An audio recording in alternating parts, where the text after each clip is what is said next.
In this video, we're going to look at some trickier examples of writing equilibrium expressions. In the last video, we looked at this particular equilibrium reaction and we wrote this equilibrium expression for the reaction using the standard format, which is the product molecules over the reactant molecules, each raised to the power of their own stoichiometric coefficient. We also talked about how the mathematical outcome of this particular equilibrium expression would either be called a K or a Q, depending on what type of numbers we were plugging into this equation. If we were using concentrations of NoCl2 and NoCl when the system was in equilibrium, then the outcome of this equation would be called a K, an equilibrium constant. So let's pretend like we're plugging in equilibrium concentrations here and we can call this a K.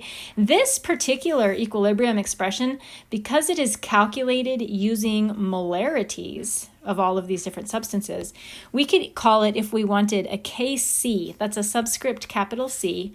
Kc, where C stands for concentration, which is just another way of saying molarity.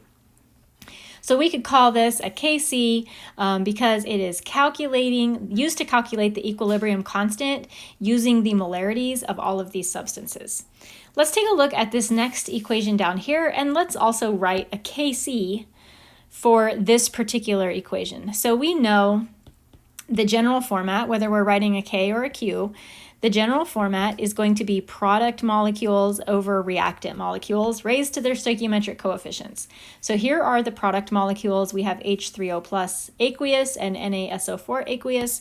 Remember that we're going to put those formulas in square brackets. The square brackets is our abbreviation for molarity. So whenever we write the formula of something inside square brackets, like if I write H3O plus in square brackets, that's just shorthand for the molarity of H3O plus.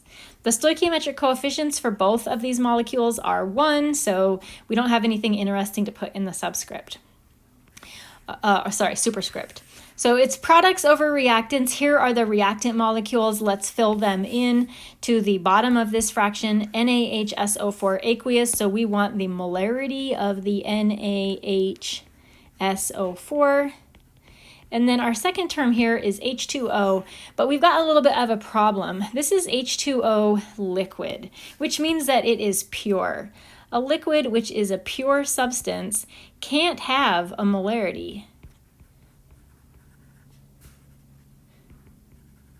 And let's talk a little bit about why not. When we calculate the molarity of a substance, when we calculate the molarity of anything, that molarity is calculated by taking the solute and dividing it by the solvent. If we have a pure substance like liquid water, there is no solute, there is no solvent. There's just one single component, liquid water. It is pure, it is not a solution, and because it's not a solution, it does not have a molarity. We can't put this term into our equilibrium expression because there is no number that we would be able to plug into this particular value. So anything that is a pure liquid, because it's a pure liquid, it can't have a molarity, and that means that we need to leave it out of our equilibrium expressions.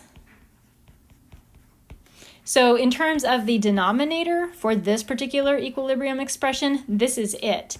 And this water, because it's a pure liquid and it does not have a molarity, it does not get included. Let's try this next equation down here. Carbon solid plus CO2 gas in equilibrium with 2 CO gas.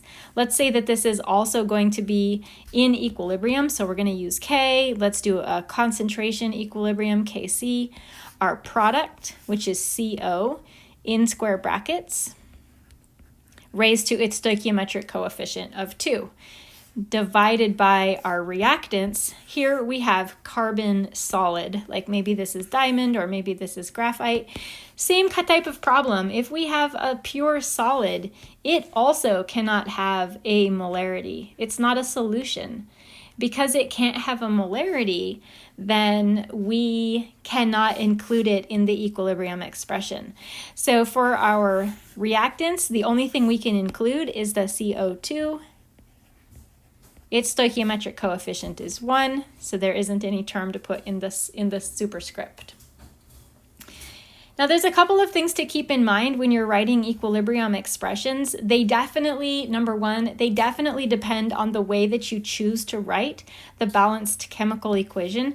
So for example, we could have just as easily written this equation in the reverse direction. We could have just as easily have said 2CO2 or CO in equilibrium with C and CO2. And if we had done that, that would completely change the way that we go about writing the equilibrium expression Kc. In this situation, it would have been CO2 over CO squared. So the way that we choose to write the balanced equation, which chemicals we call the reactants and which ones we call the products, that affects the way that we write the equilibrium expression, and then that means it also affects the value of Kc.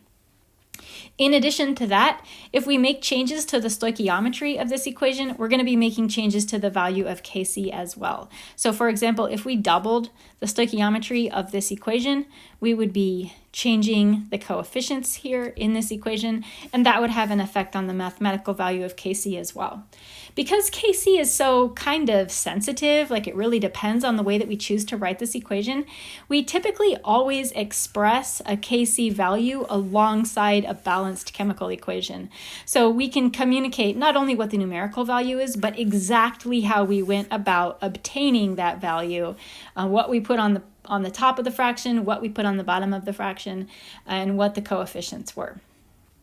Last but not least, one last thing that I want to include on this, if you have a reaction that is exclusively in the gas phase, so like this reaction where everything is a gas, or this reaction even, which isn't exclusively in the gas phase, but the only components that go into the equilibrium expression are gases, and solids and liquids, which don't really count, they are not included.